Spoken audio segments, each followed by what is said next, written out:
Hello and welcome to GPTV on Tuesday the 16th of April. My name's Philip Kingston. And I'm Gary Pearce. And Gary, we've had some very, very good feedback about the two-part edition of GPTV. The split. It's created a sensation out there in media circles. Is that right? It's I've got now, I had Lee Sales ring me from the 7:30 report. Oh, yes. I had... She's still chasing you, is she? I had 60 Minutes. Might leave you I had alone. 60 Minutes ring. Yep. I had Channel 9 ring. Yeah. Channel 7, Channel 10. They all said, should we now put the news into two parts? Yes, I've had SBS call me as well, but I couldn't understand what they were saying. But Philip, there's no question that the two-part GPTV is the way to go. And this week we won't be having the second part because we've got no auctions to review. So we're getting off scot-free. So viewers, the funny part about it, and so we thought it was funny. We thought we'd cut it into two just to be able to reduce the segment time. And our first edition of the first part of GPTV was longer than a two-part edition. There's too much dribble and nonsense going on. That's the problem, Philip. And so give us feedback. How much nonsense are you prepared to watch in one session? Is it 10 minutes? Is it 15 minutes? Is it 20 minutes?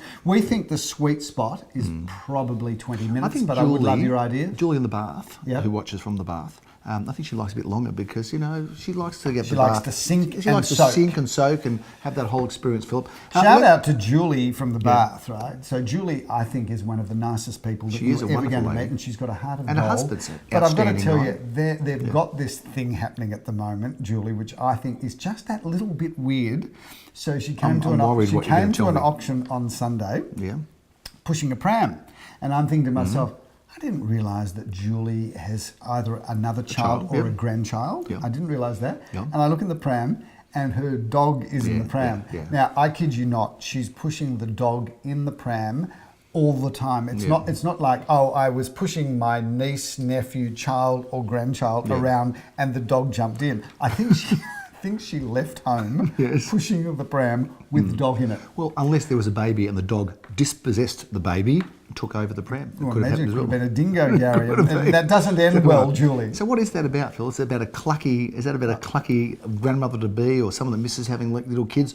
But, you know, their dogs were always very sacred to them. They were. But the thing I love about that story, Julie, is that this is not us having a crack on GPTV about you. No. This is really me saying, how lucky are we that on the weekend we get to see so many people, and every person has got a degree of eccentricity. That's what makes the fabric of society so complex and so interesting. And I actually don't think I will ever get sick of this job. Did you check the accessories? Did it have a nappy on the dog?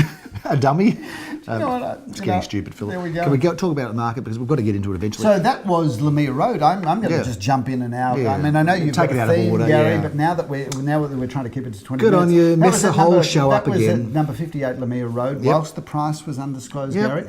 Beautiful home. Had been in the same family's hands for in excess of 45 years. There you go. It's a long hold. One thing that we do say about the heart of the Golden Mile, Gary, is that the heart of the Golden Mile tends to be generational. And what I mean by that is that people tend to buy and stay for a generation. So if you're ever trying to buy one of these homes in the Golden Mile, you need to really consider that if you miss it, it will be a long time before something like that comes up again. Talking about long-term holds, and now my memory is a bit hazy about the street, but I did an auction in Ormond 2 weeks ago. Yes. It had been in the same family for in excess of 80 years. That's shocking. Right up there. How bad is that for business, isn't it? Do you know what? Whoever those owners are, selfish owners, all I can tell you is that we sold for you, and thank you very much for your business, but you and the entire family are incredibly selfish. Yeah, very much so. How many commissions have cost our industry? Quite frankly, viewers, we think it's important for you to sell every 7 years. Keep it moving. If you want me to continue to ski in Whistler at the end of the year... It's called the Philip Kingston Ski Fund appeal.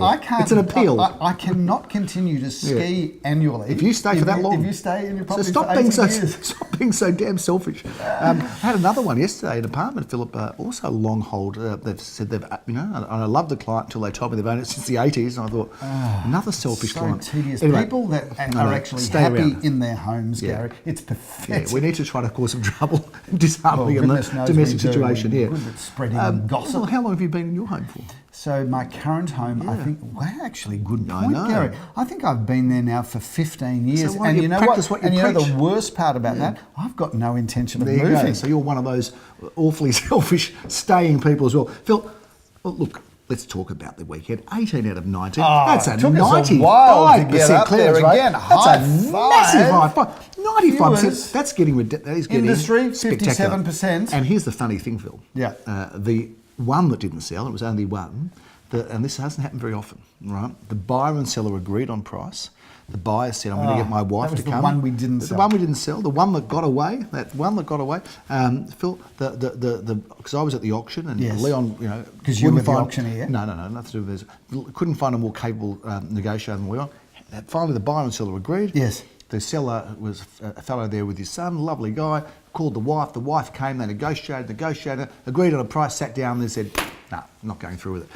So viewers, that doesn't happen very often. That happens, I reckon, 1 in 1,000 transactions, maybe. Would be 1 in 1,000, literally. So that was the only thing that didn't sell on the weekend, and we'll sell that because it's a good unit. Sure. It's in, I don't mind saying, Phil, it's in Warona Street, Bentley, and it's really well priced, and that will sell. And I think that buyer will either come back and buy it or be disappointed when they miss it because that's a beauty. But 18 out of 19. The other thing I want to talk about, Phil, is we broke down the average amount of bidders, and there was an average of 3 bidders, a little over 3 bidders per auction. Yep. What do you make of that? So, Gary, there is a report that gets published each week by a fellow by the name of Mal James. He also writes for Saturday's Domain. Are you telling me I haven't heard of him before? And viewers may not have heard of him. Right. Anyway, we've got a lot of respect for Mal James and his organisation. He puts out a thing called the James Report, which comes out, I think, weekly Mondays, or fortnightly. Anyway, it comes out and he has a thing called Bidder Man. Yep. And he sends his team out into the marketplace. It's like a superhero. Looking at, it is a bit superhero. Yeah. Anyway, he talks about Bidder Man, how many bidders were there at the auctions that they attended. And he calls, when there is 3 bidders, he calls that a volcano. Yes, a volcano. So 3 bidders or more is regarded as a hot auction. Yeah. And a hot auctions are generally a sign of a buoyant market. It is. Well, we had a number of properties across the weekend with 3 bidders. So, Gary, are we calling the market upturn, or are we saying that we've found the healthy bottom? What's your call? Well, what's the message for buyers? The message for buyers is that, and let's talk about what's in front of us, because tragically, probably not tragic, but sadly, there's not enough listings in front of us. Yes. So if you're a buyer now and you've bought, I think you'd be feeling very good because you've bought at a reduced price. Found the bottom of the market. And you found something. It's like, I remember the unit that we sold in Kooyong Road, the last auction, speaking to the buyers there, and they were like, if we don't buy it, and, we'll probably find something else. And that's a very comfortable statement to make. But the reality is that you may well not find something else because not a lot of people want to sell for these reduced prices, Philip, and they are reduced prices. So if you can buy now something that's suitable and affordable, the message to buyers is go and do it. And I think they're hearing the message. Gary, a very articulate 3-minute answer to a question that I didn't ask. Yep. Right. My question was actually, do we think we've found the bottom of the market? And given the fact that you had a crack at it and completely went off on a tangent, let me answer it very directly. If I was going to make a judgment about where this market was up to, based on not one weekend, Gary, some people might say 18 out of 90 just a fluke. No fluke, by the way, viewers. But if I look at the last 6 weeks, and I look at the activity that we've had in the last 6 weeks, I am prepared to call right here, right now, that we've found the bottom of the market, and I think that it's only up from here. Is that right? I'm not saying that it's about to rebound and go up by 15% over the next 12 months, but I think after we've had the market correction. I think we've now found the base where buyers and sellers are coming together, and I think there will be growth moving forward from the prices of today. And that's your quick answer. And you thought that was quicker than mine. But it was a direct answer, Gary. I answered the question that I asked, as opposed to you answered a question that I didn't ask. Well, anyway, the viewers will work out the more credible when you response. don't work with a true professional. And I know that feeling. Let's just talk a little bit about. So if you're a buyer, that's the story. Now, if you're a seller, what's your question? If you're a seller, well, what do you do now? If you just call the bottom of the market, sell with sellers, it will say, well, I'm not going to sell at the bottom of the market. No, because I think that if you're always doesn't matter what happens in the market as long as you buy and sell in the same market. So would I sell today and then just sit on the sidelines for 2 years? No, I wouldn't. But I would sell today to position myself to move forward. So there is no question. Buy and sell always in the same market, unless you're one of those rare geniuses or very lucky that sell at the top and then buy at the bottom. Never been able to do it myself. I'm going to put a different challenge forward. I've got a different position here. I think if you're a seller, Phil, the fact that there is such little stock and the fact that there are a lot of buyers, maybe you are in an actual incline now, where things are actually on the move. If you think about some of our results from across the weekend, Gary, I think that some of our results were as good as what we would have achieved at any time. Back in 2017. Absolutely. Some of them were as thumping as they've ever been. We've had apartments that were kind of on the nose maybe 3-6 months ago that are really strong and competed for now. In Denby Road, Armidale, it was hot auction. Khartoum Street, hot auction. Well, Khartoum Street, can we just have a quick look at that? Because I'm told that there were 6 people bidding at Khartoum Street. Let's get that up on screen because I didn't see it, Gary, but I would describe that as a fairly generic apartment. It was nicely renovated. I mean, the apartment would have been, generic, but when you say generic, yes. But still, when you talk generic, we're talking about a good, solid block, solid building, one of those good 60s buildings, great street, and the vendor had done a nice job, but for all intent and purposes, the floor plan and the style of it was kind of not that unusual and that unique. So the fact that, and I think that's, if you're talking about what's hot, I reckon people want raw, unrenovated, or they want the whole job. But hasn't that always been the way? The blank canvas or the absolute bespoke finished product, I think so. Everything in between sometimes gets a bit squeezed. I want to just talk while we're talking about this, Gary, because I think we had our lowest priced sale across the weekend was in the early to mid 4s. And then our highest priced sale was up heading towards 3 million. So you can see, viewers, we covered a range of properties in different suburbs. I want to just talk about a property we sold in Orong Crescent. I want to get that up on screen. And a shout out to the builder there, a fellow by the name of Michael Khan, who bought this property, did a renovation to it and turned around a generic apartment and gave it the best makeover. I think I actually haven't seen a better makeover than the apartment that we sold, and it was so good. And not only did it sell well, but we ended up having, I think there were about 60 people at this auction. And let's be clear, 60 people at an apartment auction says something about the apartment, doesn't it? No question about it, Philip. So that apartment's gone well, Khartoum's gone well, Denby Road, Armidale went really well as well. Shout out to Olive Constructions and Michael Wold Architects, who we sold on behalf of 23 Kooyong Road. We did GPTV there either last week or the week before, Gary. We sold that, passed that in at auction and negotiated to the highest bidder. We did. The highest bidder came up significantly. Well done to the buyer. We know the buyer. Fabulous property that they bought. I thought that was one of the best 2-story town residences of its type that I've seen in many years. Have to agree with that, Philip. Let's move on to Flowers Street, Caulfield South. We did that auction on Saturday morning. I had the pleasure of making that call. And Philip, that went very, very well. And it actually sold for well in excess of its range. So it sold for $524,000, significantly more than we thought. I got pointed out on the weekend of making a mistake. Do we talk about this? Have you heard about that mistake? Well, we should talk about the mistakes, given the fact that our sales meeting yesterday, we encouraged all of our salespeople to deconstruct their wins and deconstruct their losses, because you don't learn anything if you don't deconstruct. So, Gary, tell me what you stuffed up. Well, I stuffed up one thing, Philip, and I haven't had a chance to apologise to the person yet. But I had a look, and I thought the bidder was a male, and it wasn't a male, it was a female. So I said, I'd like to thank you for that bid, sir, and it wasn't a sir. So, viewers, I did hear about this faux pas. But I've got to tell you, I've asked a few other people, did you think that was a sir? And they did think it was a sir. And of course, I don't care if it's a sir or a madam or a male or female, but when you get the sexes mixed up, Phil, it can be very messy. So I heard about this especially incident, in the single days. I heard about this incident, and all I can say to you, there is no backing away from how tragically embarrassing this is for all parties. How do you deal with that? What do you do with that? The first thing you've got to Can't turn back time. Can't undo it. The first thing you've got to do is book yourself in immediately for an eye test. That would be the first thing I would be doing. The second thing I've got to tell you, Gary, I'm finding you a little bit old-fashioned these days. I think that you're not the hip guy you should be, because let's be really clear, Gary, in the year 2009, men, women and gender fluid people are coming in all shapes and sizes and all different looks, and your job, Gary, is to be able to work out who you are actually selling to. So I'm not saying, oh, it's the lassie over there that's holding the bid. I'm not quite at The that body level. lassie. The body lassie over there. Yes, but do you think you're hip, do you? No, I don't think I'm hip. Because I think that's a big delusion. But so far, Gary, I'm able to determine the difference between the sexes. Yeah, well, I've got this one story that when you were single, I won't bring that up when you were single. Anyway, let's keep going, shall we? Philip. True story. I wanted to, well, I think there's a few of those stories around, isn't there, for people in their youth, Philip.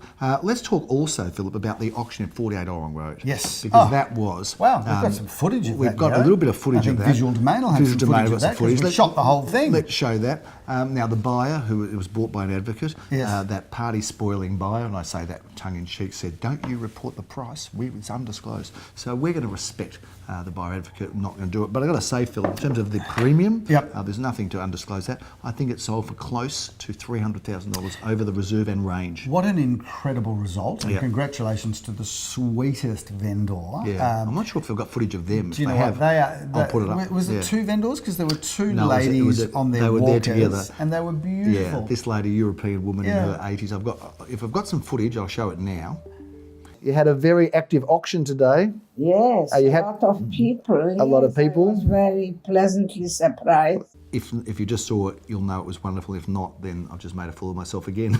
But it definitely was a woman this time. Go on. I want to just talk about, that was a great sale, and congratulations to the vendors, and well done, Gary, for handling that perfectly. And well done to Arlene and Maxine. And well done to me that ran an incredible auction. Thanks very much, Gary. I'll just milk my own applause there. Go ahead, knock yourself out. I do want to talk about something that came up at our sales meeting last week, which is this whole undisclosed price. Yes. So here's how it works, viewers, so that you what is undisclosed? get to understand what does it exactly mean, what happens. Philip? So viewers, when we sell a property, often a buyer will say, oh, I don't want the price disclosed. A seller might also say, I don't want the price disclosed. The humorous part about that, of course, if we talk about Orong Road, there were close to 200 people at that auction that saw the price and saw it get sold publicly. But absolutely. I suppose some buyers or sellers say, you know what, that's fine, but I don't want people to be able to this afternoon, tomorrow, next week go on and find out what our property's worth. Now, we respect that always. We respect it from the buyer, we respect it from the seller. But here's what's going to happen on settlement. Typical settlements, 30, 60 or 90 days. In 30, 60 or 90 days, when the property settles, the Land Titles Office gets the result, and they share that with the Valuer General's office, who then makes that information public, as it should be in an open democratic society. So what happens? We're going all political now. What happens, though, viewers, is that realestate.com, Domain, and a host of other organisations, Core Logic, all of these people, they access that data, then they get their fingers on it. They update their records. So on settlement date, virtually, the public will know, because realestate.com, Domain.com will immediately update their information. And I've got to jump in here, because I'm so sick of that occasional client that rings, a buyer or seller, and says, you promised me it was undisclosed, and now I've seen it online, and someone's told me they know, and how many more times can we say? It's not our fault. Well, Gary, we keep it undisclosed. We know how to keep our mouth shut. Maybe not on this show. Gary, as a professional, you'll just cop that, and you'll say very politely back. Of course I have. Well, why are you so testy about it? Because I would just like the public to know that undisclosed is undisclosed for us. But when it's out of our hands and control, Gary, we can't do it. This is how I'm much more zen than you are. I worked out, seriously, I worked out, I reckon about 10 years ago, that the general public will never cease to amaze. You're about as zen as Rambo.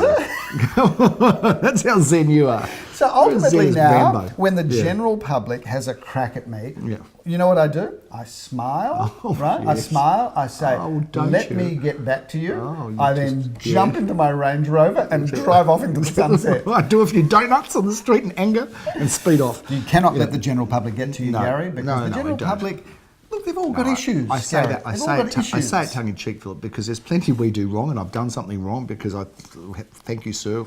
That wasn't sir. But I don't want to cop it for things I haven't got done wrong and aren't within my Smile, control. just I do. smile. I smile, Gary. lay on my back, and think of say, England. How can I help you? That's Can I help you? Phil, let's just talk a little bit Speaking about of that, I parked over somebody's driveway in Dandenong Road on the weekend because it was hard. I couldn't get there, and I figured, look, what's the chances of them coming home right now?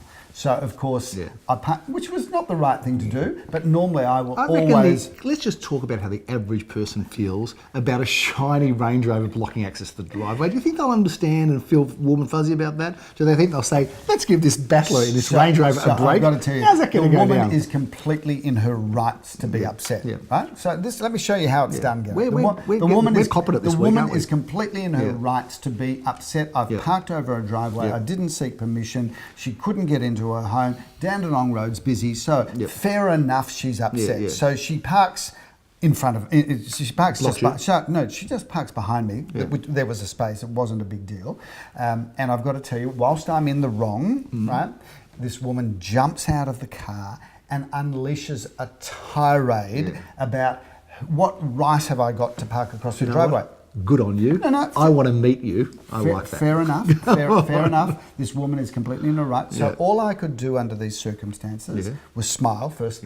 Gary, first of all, smile and the whole world smiles with you. That's it. That one didn't work with her. Fair enough. The whole world, except for that one lady on Dandenong Road. So I smiled and I said, look, I'm terribly sorry. I know I shouldn't have parked across your driveway. The tirade continued. She gave me a lecture, which was completely fair. No, she was not impolite.